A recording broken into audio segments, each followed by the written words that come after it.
Today is March 11th, 2020. My name is Joe Todd. This is an interview with Cliff Hjelm in Tulsa, Oklahoma. Sir, where were you born? St. Paul, Minnesota. St. Paul, Minnesota. When's your birthday? 9/19/27. Who is your father? Eric Hjelm, E-R-I-K. E-R. And your mother? Florence Falk Hjelm. Falk. F-A-L-K, Yes, okay. Did you go through school in St. Paul? Pardon? Did you go through school in St. Paul? Yes, I went to District 10, 8 years, and then I went to Washington High School, and then I attended McAllister College and University of Minnesota on a lot of education, but no degree. Yes. What year did you graduate high school? 1945. 1945, okay. Now, you say your family came from Sweden? My father is an Okay. immigrant, and my mother's people came from Sweden. Okay. Her mother and her grandparents and so on. Now, you say your grandfather was in the Swedish Army? 30 years. 30 years. Yeah. And you said his name was Peterson? Yes. And they changed his name to Hjelm? Yes, because he was a permanent military person, and Hjelm means helmet or head shield in Swedish. Okay. And so they give you a military name, and they give him a house and some land and so forth. So he was kind of almost a ward of the state when you're in the military that long. Okay. Why did the family come to the United States?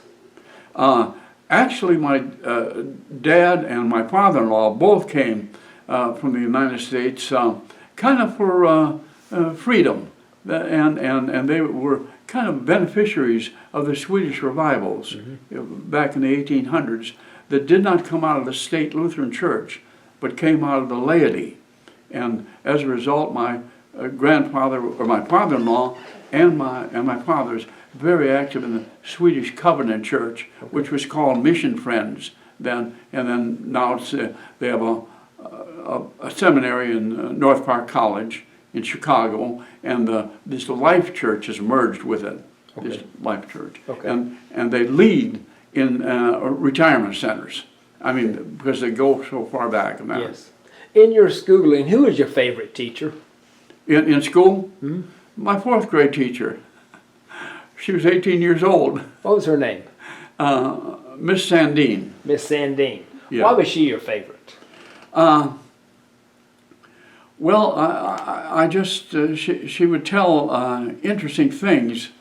One thing I remember so strongly, first of all, she was young and nice, and but she told about her dad working for the railroad for many years, and he was the one that invented the couplings that the trains grabbed together with each other, you know, and got nothing extra for it because he was just an employee.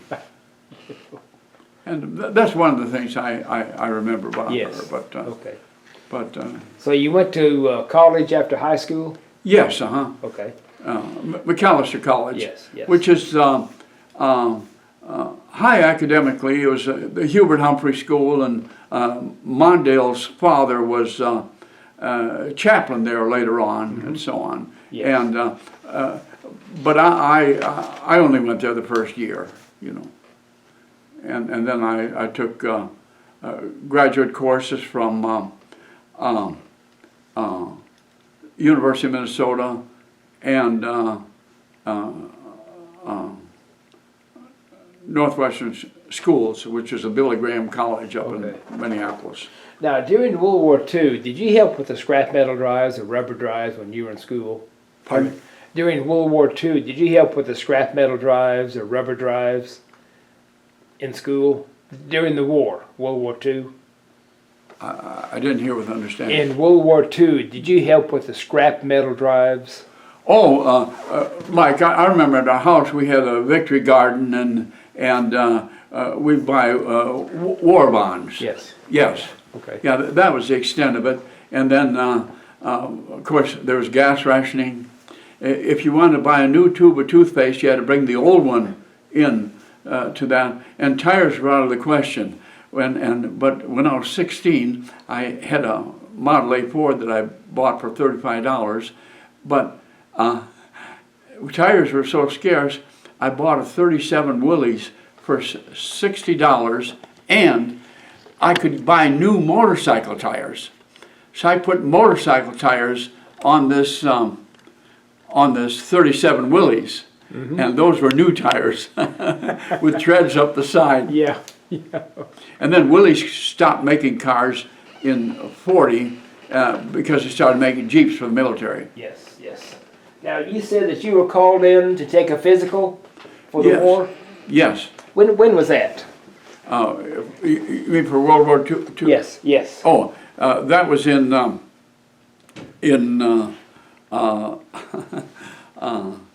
September of 1945. Okay. Yeah. Did you pass your physical? No, Why? no, because I was too small. Oh, okay. Weighed 98 pounds and didn't shave, and I looked 13. And I sounded 13. Yeah. That's when they asked me if my mother knew I was there. Was there a big celebration in St. Paul on VE Day? Oh, VJ yeah. Day, VJ Day. Oh, big time. Did you celebrate? Yeah, I and my brother, he was in the Army the same time I was, he was a year and a half younger. Okay. And I remember we were, driving down towards downtown, and just people all over the place, horn blowing and so on and so on. Yes. So after you went to college, now, when did you join the Army? Did you enlist or were you drafted? I was drafted in September of 1950. Where'd you go for your basic training? Camp McCoy, Wisconsin. Camp McCoy. Yeah.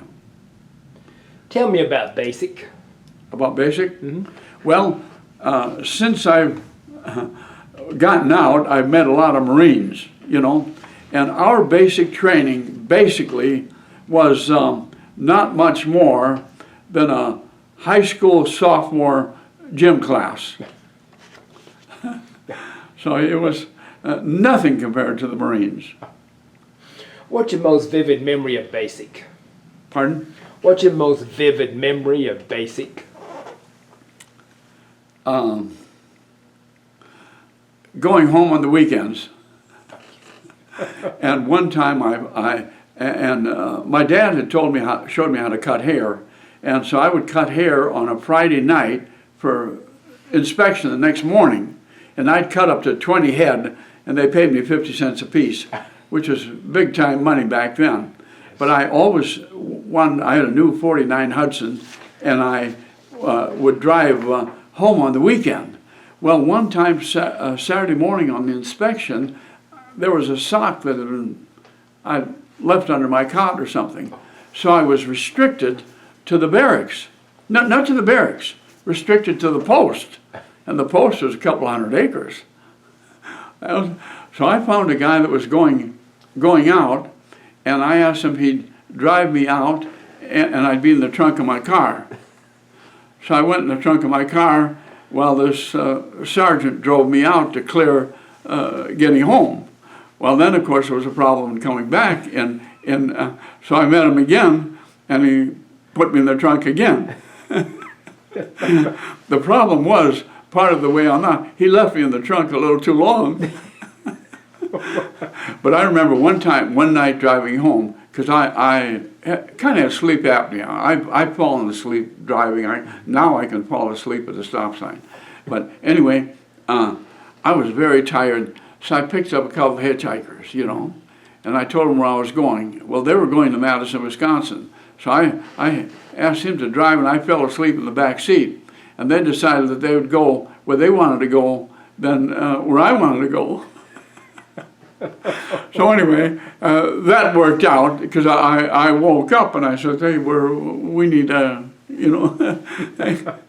So, but those are kind of things that stand out. And we had our basic training, get up early in the morning, let's see blood on the door, you know, and type thing. And I had a lieutenant there that also lived in St. Paul. So once in a while he would ride with me on a weekend, and that was fine. Yeah. How long did basic last? I'm trying to think here. It was, first of all, I went to Fort Knox, and then Camp McCoy, Wisconsin. Okay. And I would say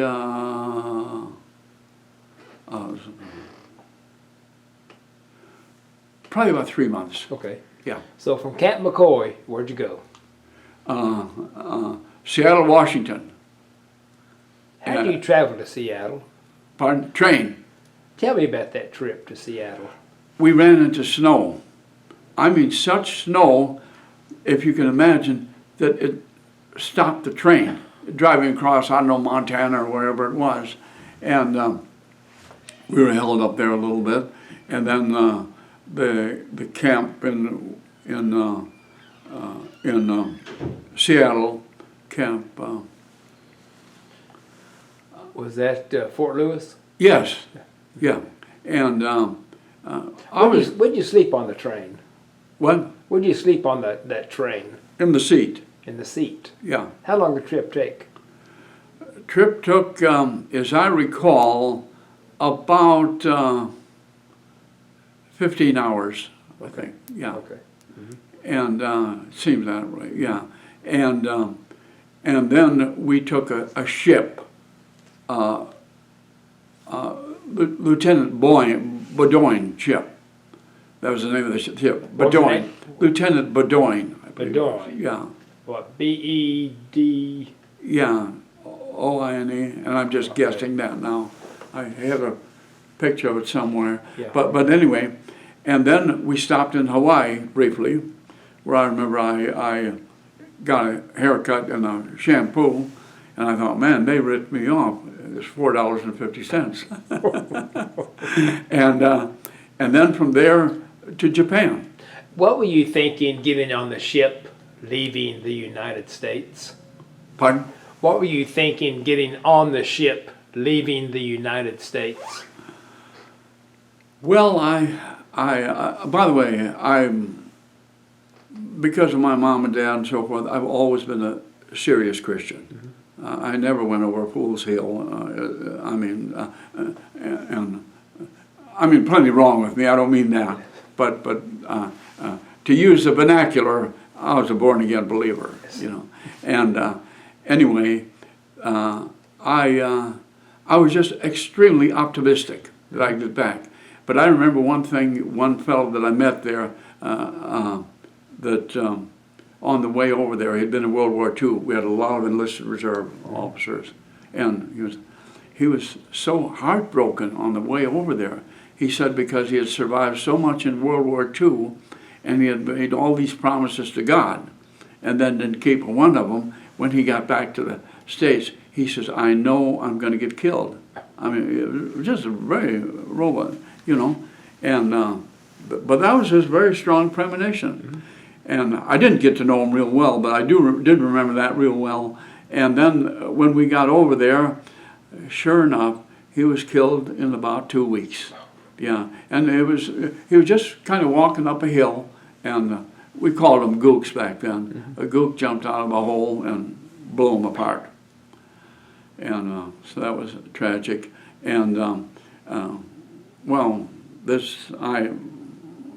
they say you should tell the truth to your doctor and your lawyer and your... There's a cup I picked up at my son's office the other day, and... a good lawyer knows the law, a great lawyer knows the judge. How did you pass the time on the trip? On the trip? Mm-hmm. I was assigned to the boiler room for a time when we'd have to clean the mops and that, and we'd throw them overboard and drag them behind in the water to wash them out. which is probably, I don't know, 4, 5, 6 hours a day or so, and then probably talking with other guys and so forth. It was not a boring trip necessarily, but the waves on that Pacific and the seasickness, unbelievable. See, the Pacific is much more than the Atlantic, which my dad had crossed, and the waves sometimes were like a mountain. In other words, if you were up on deck, you almost looked up at the wave because they were just like mountains. And it was 1 or 2 days out there. I woke up and everybody was sicker than a dog. I wasn't, but listen, I wasn't until I got up. When I got up from laying, I was sick. So people throwing up over the edge of the boat and so on. So, but I was not sick the entire time. Okay. Right. And where were your quarters on the ship? Pardon? Where were your quarters on the ship? Where'd you sleep? Well, we just slept in bunks, as I recall. Yeah, 2 or 3 bunks high, I think, on the ship. Okay. And the thing that concerned me, because thinking about World War III, here we were an unarmed ship driving out in the middle of the Atlantic, and no protection. Yeah. I said, what would stop? But apparently they knew what they were doing. So it was a very safe thing from that point of view. And then, like I say, we spent probably close to a week or so in Japan. What'd you do in Japan? Japan, just maybe a little sightseeing and going into the department stores. They knew English. You could buy anything in the department stores, and they had taxi cabs lined up, trying to know where. And just off the record, we went on R&R, and I'm just trying to be honest with you. I'm almost embarrassed to say this, but the guys, for the most part, prostitutes and drinking. And that I couldn't understand with different Christian guys. And we had a wonderful Southern Baptist chaplain to begin with. And he was wounded in the offensive. He was real good. And then we had this Episcopal chaplain. And he happened to be going R&R with us. And when we came back to the boat or wherever, and he said, well, Hjelm, he said, what did you do in R&R? I said, I visited missionaries there, which I did. And I thought that was wonderful, And if you can imagine, your chaplain trying to make fun of me for doing that, but I had more than one guy that came to me that were not too happy about the life they lived there because of the Christian background they had at home. Now, was this in Korea? Korea. Yeah, okay. Yeah, and but for the most part, the guys, geisha houses or whatever was, and then drinking. Where were you based in Japan?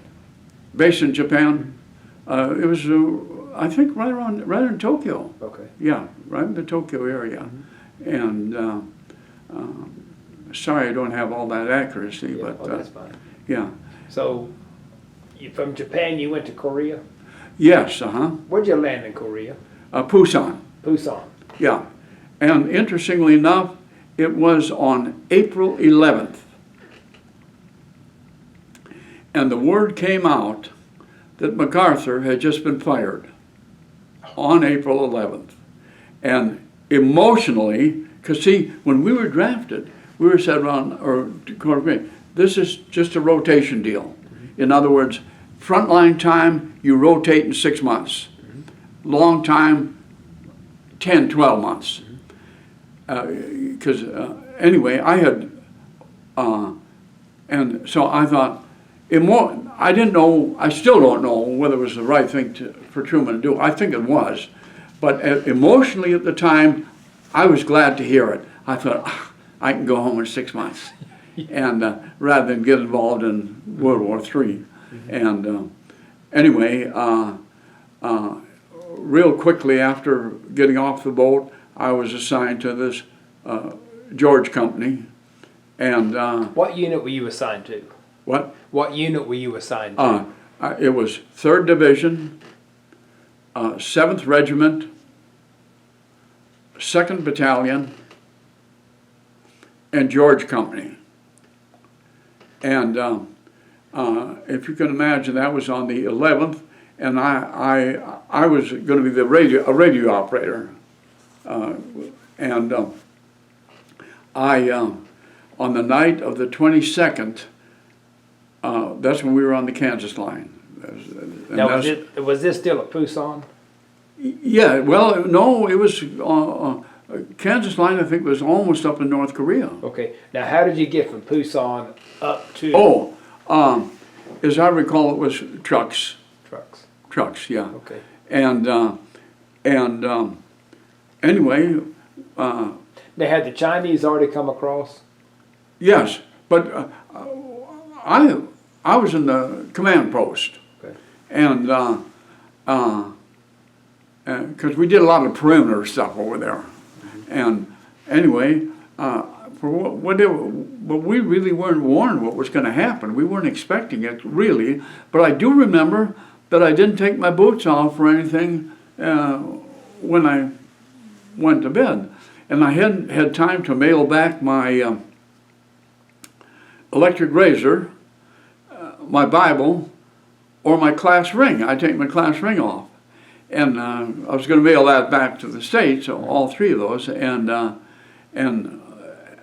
hadn't gotten them. And then the stuff started to fly, you know. And that was when we had probably 2 or 3 hours of machine gun and flares being dropped overhead. And where did this happen? On the Kansas line. Kansas line, yeah, okay. Which I got a map there, and anyway, like I say, that was on the 22nd of April, so it's just 11 days after. And I've been in the Gideon Ministries for about 28 years, and I refer to that as my first Bible distribution. When they stole my Bible.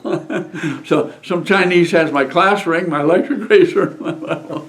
Never got mailed back because we got the word to basically haul ass, you know, get out of there. What battle was this? What? What battle was this? That was the Spring Offensive. Spring Offensive? Yes. April 22nd, April 23rd, and 1951. 51. Okay. Yeah. Okay. What did you do during the battle? Well, till it was to leave our hill, and when we left the command post, Chinese were already up on top of us. Were there? Could just hear their voices, and it was basically every man for himself, if you can imagine that. A total chaos retreat.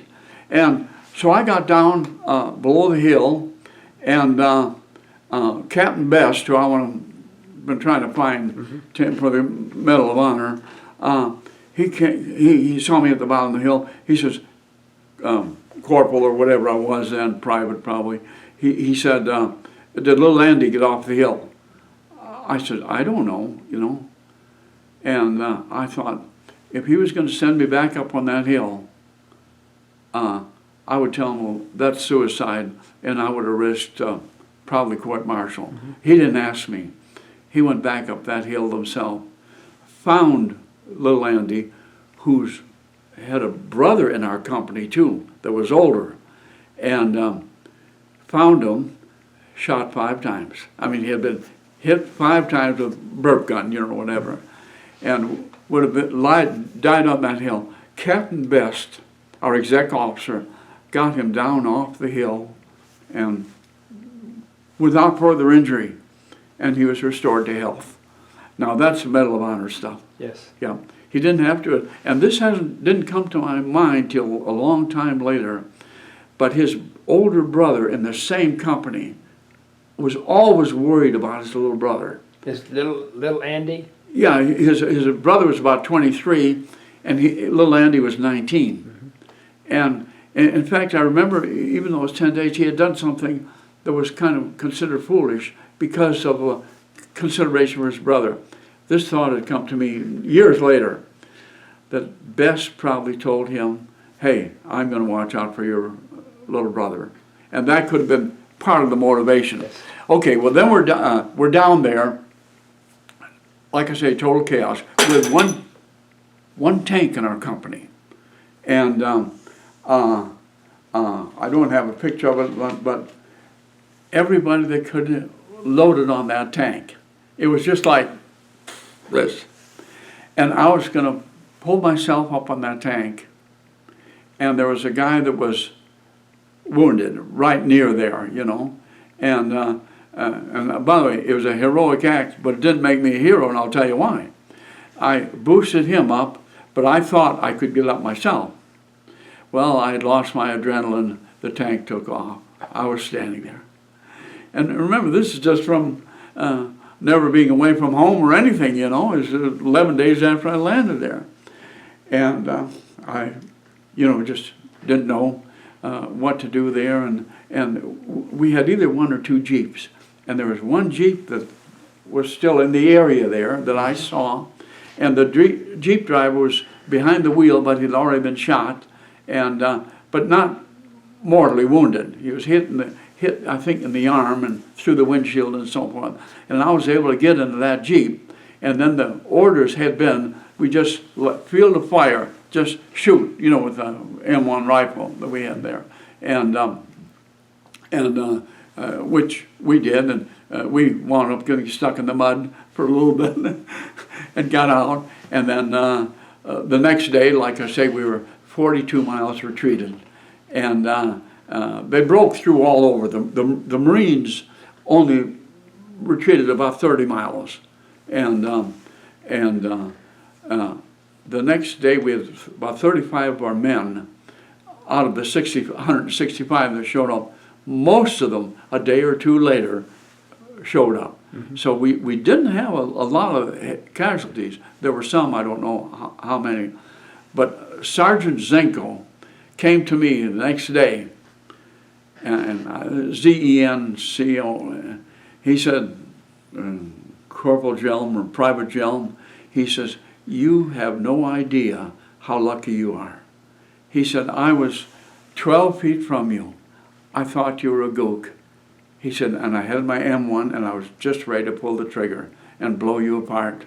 He says, and then I realized that it was one of our own men. So that was something. And then... now, what was your job in the unit? What did you do? Well, I was being trained as a radio operator, but it was 11 days, you know, so I didn't have to carry that radio at that point in time. Then it was the Battle of Chorwan that I've got written up there pretty good. That was one of my worst experiences. Now, I'd like to ask, how did you get from Pusan up to the Kansas line? Oh, trucks. Trucks. Yeah. Okay. So you rode all the way up to the Kansas line? We also did some walking too. Yeah, did quite a bit of walking. I remember that because I was so exhausted one time that, and I think it was that trip where Captain Casey, who was General Casey's son, he was our company commander. He got killed over in Korea, and but anyway. What was the other battle you were in? The Battle of Chorwan, the Spring Offensive, and that 55 was held the hill, mm-hmm. And then other than that, it was one time, like I say, sniper, and just zip, and I hit the ground. The second volley of shots got the guy next to me. And what did you do at the Battle of Chorwan? Pardon? The Battle of Chorwan, what happened? Oh, I think you, yeah. Oh, by the way, this is not our tank, but that's basically what it looked like when we, you know, that was just a picture that I had.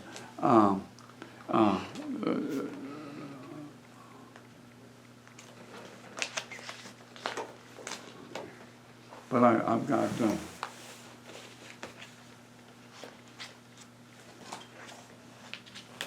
Charwan is where I was a radio operator where I had to call. I called in the jets, and my Lieutenant Rhodes laid on the ground there, had been hit twice. I'd been hit once, you know.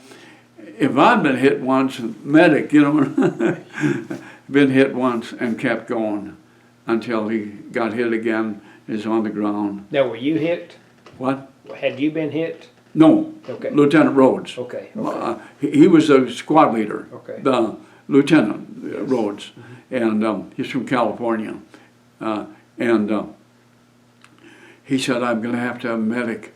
He says, "And call in the jets," and so I didn't even use his code name, which I was supposed to do because I was so rattled, and I called battalion on my big radio, and other guys were laying out in the street or were hit, and anyway, the medics came real quick, and the first thing they said to me was, Sergeant Cornett has just been killed, which it turned out it wasn't. He survived the deal, and we didn't have any leadership at that point, so then they gave us orders to kind of hold our ground, and Easy Company would come up from the rear side, and the jets came in within 5 minutes, I think 150 to 200 miles an hour, and they would separate us from them like 100 feet, and the empty cartridges dropped down on us.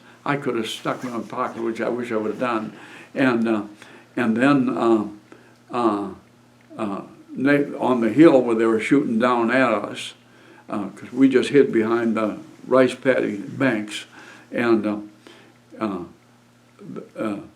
we napalmed them. And they came in with that napalm, and it was flat on top there. And that napalm would cover on a flat ground size of a football field. And probably we did 2 or 3 runs of that. And would you believe that by nightfall we took prisoners that had been dug in, but they were dug in like this. They were dug in so, and napalm burned so fast that we took survivors that survived that napalm deal. Mm-hmm. Anyway, and you know, thanks to Easy Company and the jets and everything, we won the Battle of Chorwan. And at that point, as I recall, Chorwan was in North Korea. But after the settlement, we gained a few acres, or thousands of acres, I don't know what it was. And with the new DMZ, Chorwan, did I show you the map there? Chorwan now is in South Korea. Mm-hmm. I don't know, I got a better map too. Oh, here. Yeah, that's a good map. See, the 38th parallel was below that. Oh, that's Chorwan right there. Yeah. Yeah, okay. DMZ. Yeah. That is. Oh, how do you spell that? Well, they spell it different ways, but I think it's C-H-O-R-O-N. Okay. W-N. C-H-O-R-W-O-N. Okay. Yeah. Okay. And when was the Battle of Chorwan? Pardon? When was that battle, Chorwan? That was, I've got the date exactly on it. Oh, gracious. I took too big a file here. I've got the really nice. Is it June 1951? What? June 1951? Yeah, but I've got whether it was pulled up on whatever. Oh yeah. Oh, I got real neat. You got to see that. Got to show you that.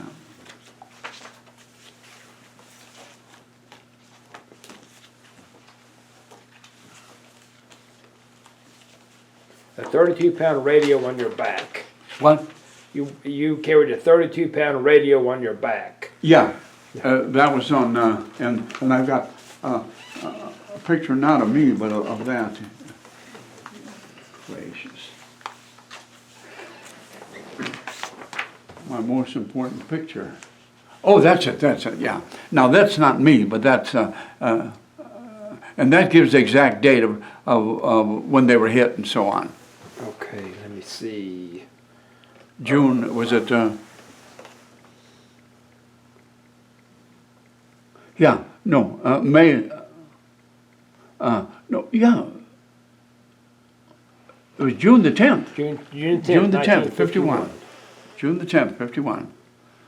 See, that's official print there. That's not just some. Yes. Now this says that you were. Can you read that right there? Oh yeah, yeah. And this is what my son-in-law typed for me.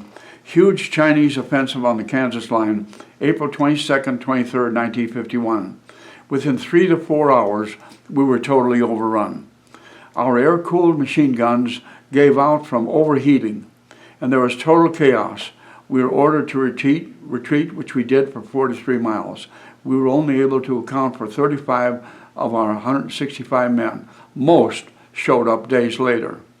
And then the night fight, that's where we hit with the Chinese were ready for it. 55 men from my platoon, I was one, held off a regiment of Chinese for a 7-hour night fight. We were ready for them. They suffered an estimated 2,000 casualties. Many of those died. And that's written up in the Stars and Stripes the next day. And these big events were documented in the Stars and Stripes, as well as our company being written up in the Saturday Evening Post. Okay. Now, what did you do in that night fight? What did you do? Well, I don't remember throwing any hand grenades there, and I did not have the radio at that point in time. Just with the rifle in a foxhole. I did not have the big quad 50s and so forth that the other guys had. I did not play a very big role other than being there. Yeah. Yeah, and had a good hole that was dug in real deep. Yeah, and because we had retreated that 42 miles not long before that, the word was, hey, no retreat. There's do or die. Yeah. However, our retreat was ordered, and it was like all across it was about a 40 line. Interestingly enough, the Kansas line was not the Kansas line all the way across the way. It was Kansas line and then no name line, and but some of the best fighters over there, of course, the enlisted reserve officers were wonderful, and but were the Marines, the Marines, and the real terrible time of Korea was 1950. That Battle of Chosan, and that's when the weather was so terribly cold. Yes. Now, you'll hear many people, they'll say how terrible the weather was, like in 51, 52, 53. It was 50 that the weather was so terrible. I'm from Minnesota, and the weather in 51 in Korea was not as bad as in Minnesota. Yeah. But, of course, when you're outside all the time, and then like we had patrols, you know, and I remember one time we came back a little early because we thought we had some contact, and Lieutenant Merletto, he just chewed us out and said that we were scared or whatever it was. He said that about 4 or 5 of us, he sent us back out again. He was he had Merletto's Garden Restaurant out of New Jersey, I think, Italian. But interestingly enough, they came along one day and took him away in handcuffs. Because, well, there was one time our guy lost the payroll and stuff like that. There was that kind of stuff. And we had a black supply sergeant who was a big gambler. Awful lot of gambling done. I mean, big. Roy Pellegrin from Houma, Louisiana. I mean, he worked in our kitchen deal, and he came to me one night. He said, "Cliff, you got some money?" He said, and it was just script, you know, that we had. And I think I had $15 I gave him, you know, and by the time the night was over, he had, I think, 6, 8 wristwatches up his arm, and he had won everything. And I knew he was from Houma, Louisiana. Well, my boys do criminal work, and they had a case out of Houma, Louisiana, and I was in the office there at the time. And so I got a hold of the DA, they were dealing with. It was a roofing contractor. And I mentioned my friend Roy Pellegrin, and I knew he was a big-time gambler and so on, you know. And they checked up on him, and he had, I went and even visited him in 1952. We were going down to Florida, and I found him. And I stopped at a roadhouse there, Gambler Roadhouse. I said, "Is there Roy?" He was here a while back, but you can catch him. Anyway, I caught him, so we had chatted for a little bit and so forth. And at that time, he told me, he said, "You know," he said, "since I've come back here, I've killed a man, you know, but for whatever reason, self-defense or whatever." And then after that, it was my son's office, and I got to talk to the DA. I said, "Can you tell me if Roy Pellegrin is still down there?" And she was able to check the files and that, and said that he had died, I think, the year before or so. Yeah. And I tried to follow up on some of the guys. I had one fellow that was hit in the rear end. I mean, real bad. They stitched him about 8 or 10 inches when he came back, and then he was rotated and went to work for a power company. And I think the first year he was home, he fell off a power pole and was killed. Yeah, I had some touch with a few of the guys after that. But now, you know, 70 years later. Did you have any contact with the local people in Korea? What?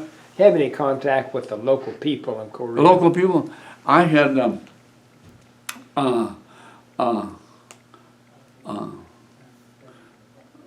see the old man that walked by here? That's Herb Elias. They're the people that own Jamil's and Eddie's and Freddie's and all those places around there. His family is from, but he's, confidential, compulsive gambler. And he's, to the day, he's 9 years younger than me. Can't drive now, but interesting guy. Yeah. One time, my son told me, lost $500,000 one year, but he's not broke now either. His wife's, "Hi, Herb." But he talked to me about gambling. He was married about 3 times. He said the second wife told him, "It's either me or the horses." He said, "That was an easy one." However, he also told me, he said, it's one of the worst addictions you can have. Yeah. So, So the local people in Korea have any? oh yeah,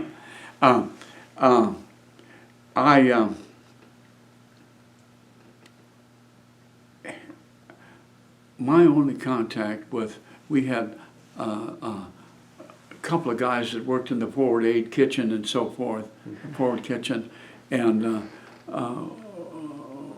real nice guy. And then we had also picked up an orphan, about 5 or 6 years old, and it was a Mexican that kind of took care of him, a guy that worked in the forward kitchen. And that little 5 to 6 year old, when it would be real cold, they even slept in the same sleeping bag, which is, there's nothing wrong with it.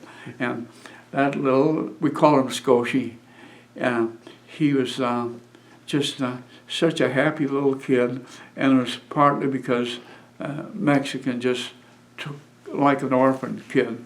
And then we had a North Korean that had broke through. He was a professor in North Korea with 7 children and a wife. And of course, if you had glasses in North Korea, you were suspect. Mm-hmm. So he escaped. It was with his life. And very fine guy, well educated. But imagine leaving left 7 little kids behind. I still pray that somehow they got together again. Mm-hmm. But when I left, he knew I was a Christian, you know. He sang to me, "God be with you till we meet again."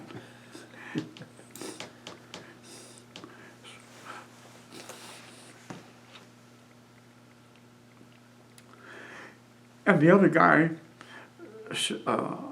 Captain Goodwin, he was a little jumpy, and he wound up killing 2 of our guys that came to his tent real quick, and Lieutenant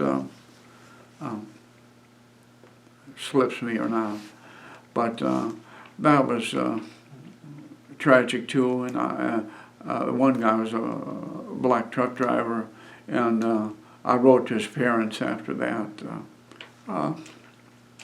But locally, no, I have had no particular contract. Okay. Now, when we come into a city or something, you know, I mean, they'd be waving and you know, just everything. But if there was 12 or 14 of them on an intersection and you were in a truck, the garlic was so strong. You just smell it like you can't imagine. And if you can imagine now, Seoul, when I was there, where you no inside plumbing, and now our hotel room had heated toilet seats, computerized, the Ambassador Hotel. What did Seoul look like when you went through it? Pardon? What did Seoul look like when you were there? That picture I took with a camera of mine. Did you see it here? Yeah. It looked like these pictures they show North Tulsa, 51. Oh, yeah. I guess Seoul had been totally destroyed? To my knowledge, it was, yeah. And now, you see, half the population now is Seoul. It's 11 million in the people, and the greater Seoul area is 25 million. And the total population is 50 million. So half the people in Korea, in Seoul. Where's that picture you took? Oh, no, that's not. I just grabbed this whole file here and wound up with stuff that's... How long were you in Korea? How long? Yes. From April 11th, and I left rotation in January of 52. So what's that, 9 or 10 months? Yes. But I got to tell you this, if you won't tell anybody else. We were to rotate with 24 points. Mm-hmm. I had over 40 points along with several other guys. And I read in the Stars and Stripes magazine that all these, and those are just, what are we looking for again? The picture of Seoul. Oh, yes. Yeah. And so you had 40 points? Yeah. Oh, by the way, if you can imagine, that's the DMZ right now. Our mm-hmm. And then the other side is another, one's a Catholic picture and one's a Protestant. Yeah. Oh, can you imagine our leader on the bus that we were on, traveling around during my 8 days there? Mm-hmm. She wanted to lead us in singing, and did. Lead us in singing Amazing Grace. No, Korea is so Christian emphasis, number 5 in sending out missionaries in the world now, and then DMZ, they're starving to death. Yeah. So it's like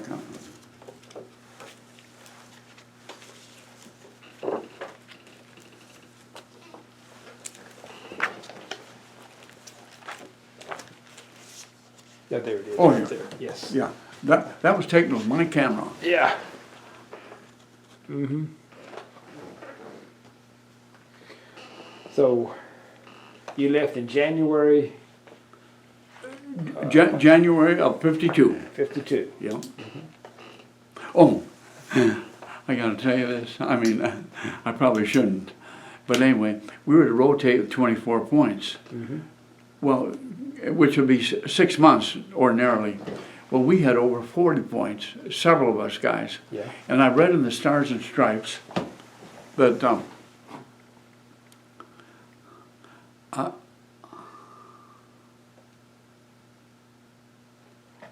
I read in the Stars and Stripes where they said all these, all our GIs, our soldiers in Korea, all they need is the green light, and they're on their way to the Yellow River, you know, up in China or Chinatown. I wrote a letter back. It was, and at that time, Truman had a Jewish lady that was kind of a head of defense or something in Washington, D.C. So I directed it to her, and I wrote this letter. I said, take it from some frontline GIs. All we need is a green light, and we're on our way to Busan. That's pretty strong. And I had about 7 other guys signed it. We wanted to go home, really did, you know, and signed it. And when I went to mail it to the people, the guy saw it was mailed to Washington, D.C. He said, is this a poison pen letter? I said, no, it isn't. So they didn't open it, just sent it through. Within a week, all of us got orders we could go home. And that was right at Christmas time when we left it in January. But I want to say this, there were so many guys that had got wounded, you know, in the early parts of the war, and really wanted to get back in. Oh, yeah. Yeah, but I happened to be not one of those, and I wanted to get home. And then, of course, we long boat rode home, and under the Golden Gate. Tell me about the trip home. Yes, the trip home, I knew that my brother, whom I had been at his wedding early on, that they were expecting their first baby. And it was to be born in, I think, in January. But I was on the high seas, so I had no way of knowing it. And anyway, so when I got home, when I got to the Golden Gate, San Francisco, we left Seattle, came back San Francisco, You recall the ship you're on? I don't know the ship home. Okay. The ship over is Bedoin, Lieutenant. What'd you do on the trip home? How'd you pass the time? Oh, well, I guess talking with the guys and eating and just sleeping and really looking forward to getting home. And interestingly enough, the whole time I was over there, my mother wrote me letters, and she would write me 5 to 6 letters a week, every day, and just stuff happening, you know, in the house and that. But I was always glad to get it, you know. And sometimes I'd get 3 letters at a time because it wasn't that good. But and a lot of the guys got Dear John letters, which wasn't happy for them, and I think even some divorce, you know, and that was not good. But so, what did you think when you saw the Golden Gate Bridge? well, you know, I should have been up on deck, but I wasn't. We went under the Golden Gate without me experiencing that. But it was just very joyful. As soon as I got to shore, I called and had to take a train again from California to St. Paul, Minnesota. So that was a very long trip. I think I don't know, it seemed like 15, 20 hours or something. And but I sure remember coming into St. Paul.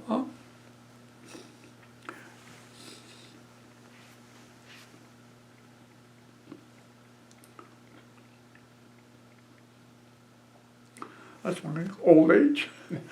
And it was my mom, my dad, and my brother that were there, and then I had my first nephew. He had been born a while before that, so I was drafted I was working for the First National Bank in St. Paul. I was kind of a loan officer at that young age, and so I went back to my same job again, and Now, when were you discharged? got discharged. I think June or July of '52. 52. Yeah, I served a total of 21 months. Now, what'd you do when you got back? Were you discharged right when you got back? No, but I had leave and everything, so it just seemed that when I was free in I think it was July, I think something shows up here, but I went back to work, First National Bank, and see, it was a kind of forgotten war. I mean, you didn't talk about it. Now it's talked about. If you can believe, I worked with a guy 16 years. I was controller of his company for a while, and 16 years, almost on a day-to-day basis, because it was got involved with his family. It was a divorce and all kinds of things. If I mentioned his name, you'd probably know him too. But I didn't know until a few years ago. We wound up on the same flight to Washington, D.C. He was in Pusan Harbor in the Marines. April 3rd, he was in the Spring Offensive. I was in the Spring Offensive, involved on a day-to-day basis for 16 years, from 1966 to 1982, and we had never mentioned it. We didn't know. I mean, I have trouble comprehending that now, because I go to veterans groups now, but I mean, it was, you couldn't wait to get out of your uniform, I mean, and you weren't, and the Vietnam was worse. Yeah. What is your best memory of Korea? Best memory of Korea,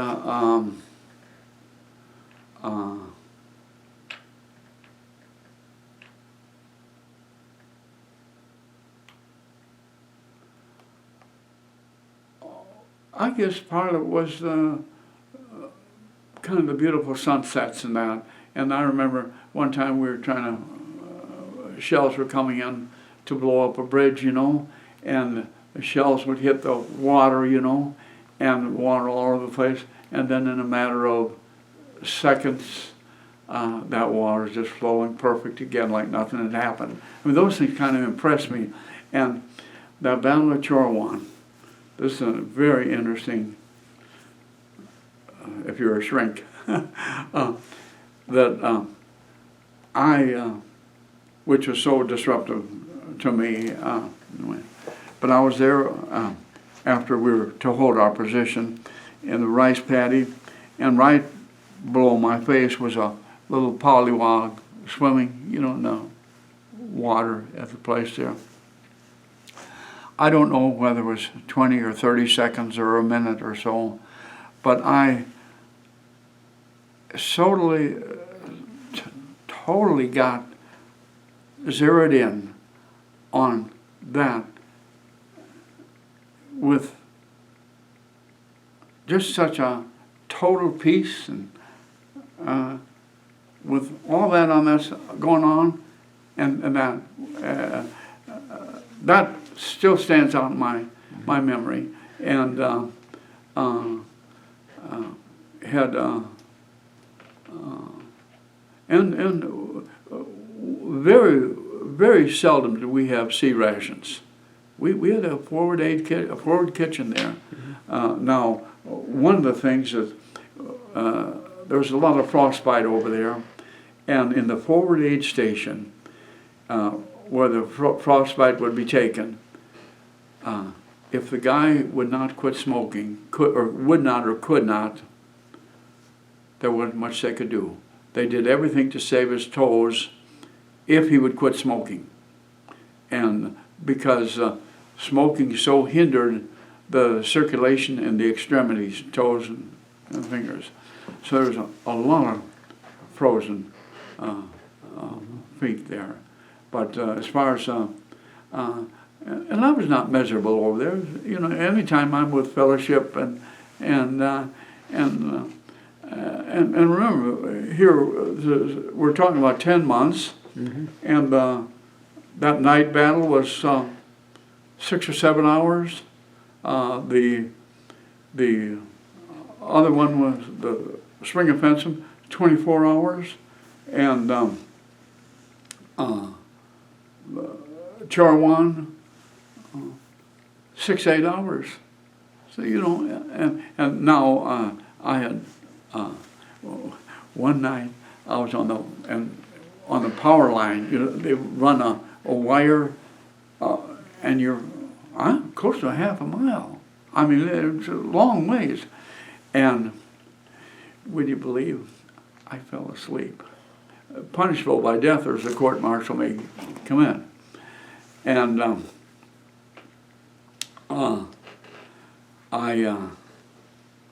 and they couldn't get through to me. I was supposed to connect every hour, you know, so they had thought I was in trouble, you know. But do you know, when I got up in the morning, there was a little path there, about 12 feet from where I was. And in that path were fresh little prints of the enemy that had walked by. But see, they were probably on a patrol too. And if they knew that I was there, they wouldn't do anything either, possibly. Or maybe they didn't, you know. I probably didn't snore much then. And then another time where I was left to guard a place, and they were going to be, I was just alone there to guard this big ammunition dump. And they were going to be gone for about 2 or 3 hours and come back. Well, lo and behold, 6-8 hours later, they hadn't come back yet. And then I saw Koreans, you know, just, well, you don't know whether they're north or south. And I saw nightfall coming, you know. Well, my orders were to stay there, you know. But I also, there's feeling of survival, you know. So I decided I could see down through the mountain, a mile or 2 miles away, there were troops, you know. So I decided I'm going to leave here, you know, which I did. And got with this other company, and then it was about 2 or 3 days before I got back to my own company. And of course, I guess they thought I'd been captured or something, you know. And when they found out different, I remember the company commander saying to me, well, he said, you disobeyed an order. I said, well, I did what I thought was best. And so there was no court-martial or anything from it. And so, you know, maybe I wasn't the best soldier, I don't know. What's your worst memory of Korea?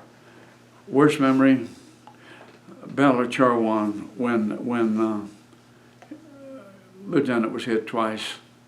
Yeah, I was not a gung-ho guy like some were, you know. And but I'll tell you, my respect for those officers of ours, Captain Casey,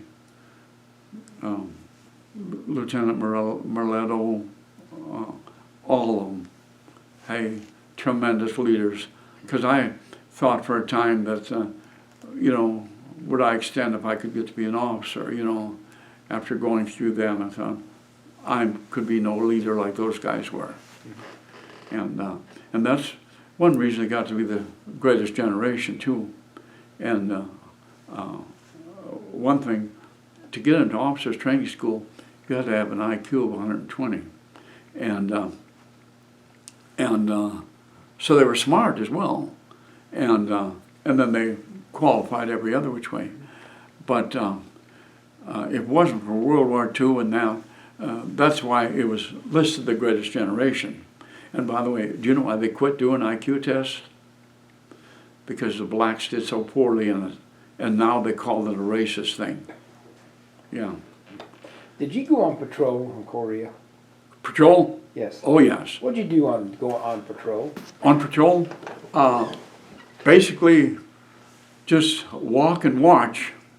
And like I say, that one night we were way out, and like I say, I was not in charge. It was we had a sergeant or something that was. So I just followed along with it. And there'd be listening patrols and so on. And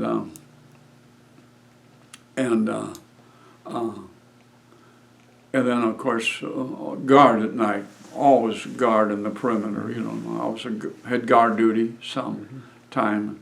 That was difficult, you know, just... What did you do on guard duty? Guard duty, you obviously you had your rifle.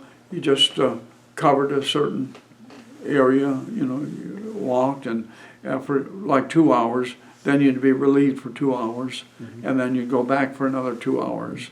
And like I say, I probably was involved in that, not over 3 or 4 times. And so like I say, if you add up all the hours and then 10 months, you know, it's Now, when you on patrol, how long would a patrol be? How far out would you go? This one patrol that I remember, we were probably out there for, I think, probably close to 2 hours, and then came back because we thought we had detected something, or someone did there. And that's when Lieutenant Merletto chewed us out and said, get back out there, you know. And I remember him saying, what are you guys afraid of? He said, are you afraid of getting killed? He says, the worst thing that can happen to you is you get killed. It's not that bad. Now you said... And he was the one that took away in handcuffs, you know. Because there was corruption with payroll and so forth. You have snipers over there? Oh, yes, yes. And I was in the crosshairs of the one. That's when I hit the ground, you know, I was I didn't hear the shot. All I heard was the bullets, and then the leaves right over my head. I hit the ground, and then the second volley hit the guy 20 feet from me, and all I heard was a painful grunt. And I didn't know him, and we had medics there right away, because it was kind of a safe area. And so I don't know, another time where I had to go to grave registration and identify a couple of guys, and one was Tony Trujillo, and I remember his watch was still running perfect time, you know, and he was dead, and I had to find out where they had been hit. He had been hit just one little hole in the back of his lung there, and no blood. And the other one, whom I knew too, if you can imagine, was hit in the belly button with no blood. Another time, a landmine had hit a carrier, a heavy thing, real heavy thing, but there were only 2 guys in it. We were in a Jeep that came behind.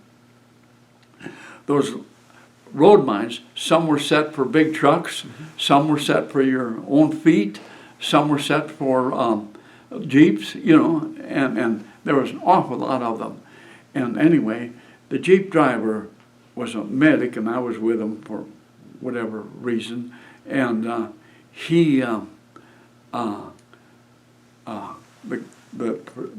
personnel carrier was perfectly in the road, perfectly in the road. The one body was, I would say, a good 100 feet, and the other one 200 feet. I mean, where they were thrown. And he said, you go check that one out, and I'll check this one out, you know. Well, I went over to this guy, and he was terrible shape. He was dead, but nevertheless, I was no medic at the time, and there was a bubble coming up from his nose from the blood. So when he got through his blood, I said, well, when you take a look here real quick. And he got within 10 feet. He was a medic, and he says, he's gone, you know. And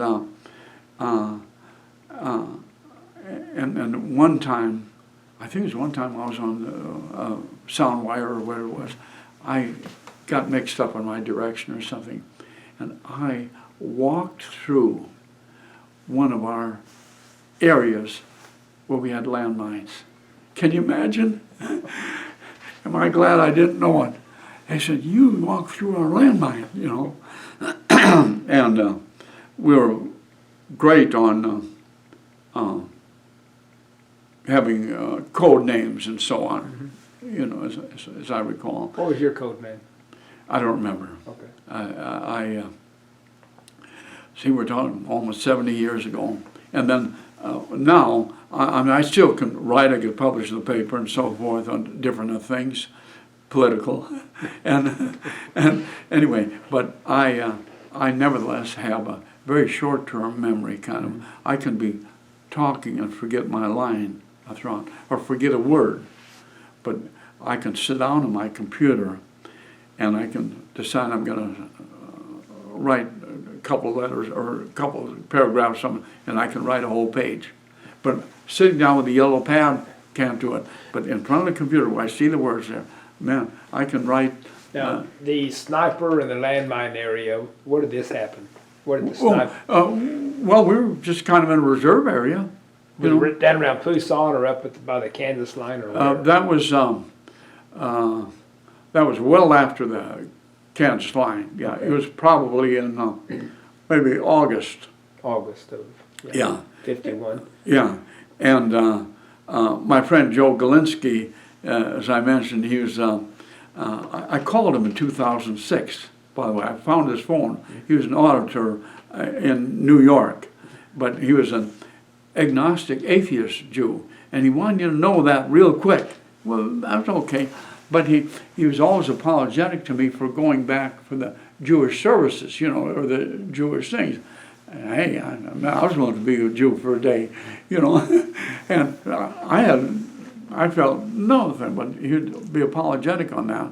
He got hit in, he was a radio operator. We were on the same orders of CIB, and I've lost my, is there any way of getting a recopy of that? I don't know. But anyway, I kind of like that.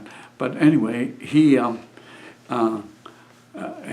it very strong that and I saw Ollie North one time on a book, and he said there's no atheist in the foxhole. I said, yes, there is. I knew one, and I think there's more than one. But anyway. But you were in the reserves when the sniper Pardon? shot? You were in the reserve area when the sniper shot at you? Yes. Okay. Yes. Now, I'm sure we got him, you know. And then another time I was in a tank, a company of tanks, just personnel tanks. And one of the Chinese ran out with an explosive and threw it at the tank next to ours, and all it did was it blew the track off the car. No injury except to him. He was gone. And anyway, like I said, I'm probably telling you more than I should. You know what to leave out. Yeah. Because, yeah. But, and is there questions I haven't answered? When'd you come to Tulsa? When I come to Tulsa? 1966. Why'd you come here? I've been in land development, and to some extent. And, come here. This is my youngest son. Oh. Son Scott. Hello, Joe Todd. Hi, good to meet you. Yeah. How's everything? Okay. Got the camera going. Yeah. About 5 years ago, he was called down to Oklahoma City as totally unbeknown to him, because he was listed to be a federal judge. Well, he didn't get it. But if, and there's a big if he had gotten it, which it would have been a cut and pay, but he would be a candidate for the Supreme Court now. Yeah, I mean, that's a big if. Oh, yeah, yeah. Wonderful guy. He's got. So you came here in 96. Oh, yeah. Okay, here. Again, I came from Minneapolis to do a land development, Northwood Lake Estates development in Piedmont, Oklahoma, Oklahoma City. And it was a 2-year deal. Started building some houses, put some roads in and so forth. And I was just kind of the manager of it, you know. And I didn't own it or anything. And anyway, I got to like the weather so well. Man, I got to figure out a way to stay here. And anyway, as a result, Tulsa was more like Minneapolis than Oklahoma City was. And so I came here, and I'd gone to school with Dr. Warren Hultgren, who was a pastor of a First Baptist Church here. He was from Minneapolis. What's his name? Dr. Warren Hultgren. Okay. First Baptist Church for 35 years. And so we zeroed in here in Tulsa. He was born in St. Francis Hospital. And our other 4 were born in Minnesota. And but anyway, I made a commitment that I would never ever complain about Tulsa weather. And to my knowledge, I never have after North Korea and Minnesota and Camp McCoy, Wisconsin. But that's how I came here. And then I entrepreneuring, you know, oil and. Anything else about Korea? Pardon? Anything else about Korea? No, other than what's happened there now is beyond my comprehension. What about booby traps? Oh, booby traps. There were a lot of them. What kind of booby traps were there? You know, always hid, you know, but enough to blow your feet off, you know, as I recall. What were they, landmines, grenades, or what? Yes. Yeah, a lot of landmines and I think people are still getting killed over there from that. I don't know, but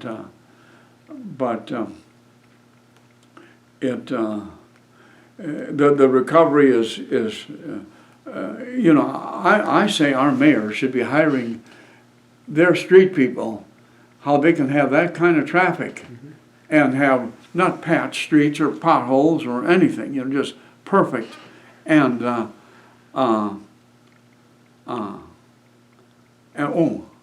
all their buses and everything are run by natural gas, all bought from the United States. See, I thought all of us had come in on a pipeline, but about 3 years ago or so, they liquefy it. And so they're buying all that from the United States.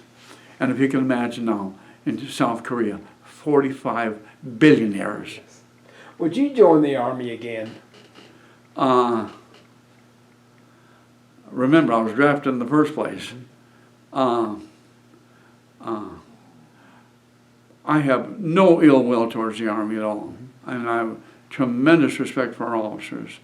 And, but again, I was a draftee.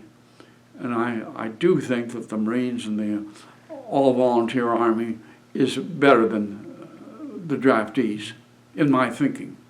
Because we're pulled away. It kind of turned my world upside down, really. But I certainly don't regret it. And I have, like I say, my dad from Sweden, but if you can realize, Minneapolis, more Swedes and more people of Swedish descent than any city in the world except Stockholm, Sweden. And my dad told me, and he passed in '66, he said that they celebrated the 4th of July in Sweden and celebrated it emotionally. I mean, so that's the closest with the, and when I've been to Sweden twice, but I have cousins that come here. They do very well, by the way. And one of the reasons that socialism kind of works in Sweden, it's all Swedes. diversity stuff screws it up. Yeah. And of course, they've had their problems now. They've let in all these Islamic people. Yeah. It's caused some terrible problems.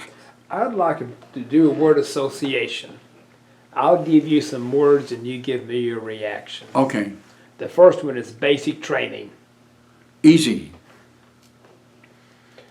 USS Lieutenant Bedoin. USS Lieutenant Bedoin. Oh, pleasant. Mm-hmm.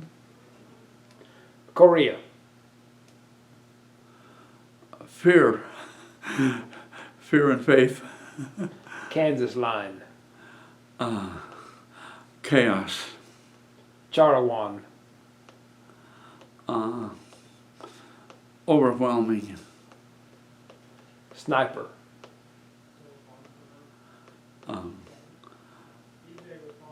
Short. I mean, just very brief. Booby trap.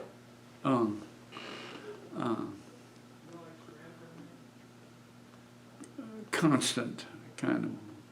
Douglas MacArthur. Mixed emotion. Harry Truman. And highly favorable. Mm-hmm. Now, how do you want to be remembered? How do I want to be remembered?